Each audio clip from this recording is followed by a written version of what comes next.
வேறு ஒன்றும் இல்லை, நேற்றுக்கு தீபாவளி. அதை கொண்டாடினதுக்கப்புறம் பட்டாசு எல்லாம் விடுவாங்க. அதில் உள்ள வேஸ்டேஜஸ் சைடில் ஓரமாக ரோட் சைடில் இருந்துச்சு. அப்படியே நடந்து வந்துட்டு இருக்கிற டைமில் நான் அந்த ஓரமாக வந்துட்டு இருந்தேன். அப்போ எல்லா இடத்துலையும் நியூஸ் பேப்பர்ஸ் மாதிரியெல்லாம் அப்படி பிக்சர் எல்லாம் போட்டிருந்தாங்க. ஆனால் இந்த இடத்துல அந்த பேப்பர்ஸை பார்க்கும்போது கொஞ்சம் இன்னும் டிஃப்ரெண்ட்டாக இருந்துச்சு, சந்தேகமாக இருந்து சொல்லிட்டு எடுத்து பார்த்தேன். மனசே கஷ்டமாயிடுச்சுங்க.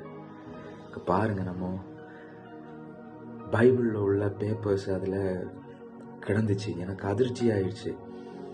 என்னடா நம்ம பைபிளில் உள்ள பேப்பர்ஸை வச்சு கிராக்கர்ஸ் பட்டாசு தயாரிச்சிருக்கிறாங்களா அப்படின்னு சொல்லிட்டு.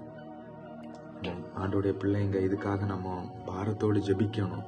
இப்படி ஆண்டோடைய வார்த்தைகள் இப்படி வேஸ்ட்டாக போகக்கூடாது.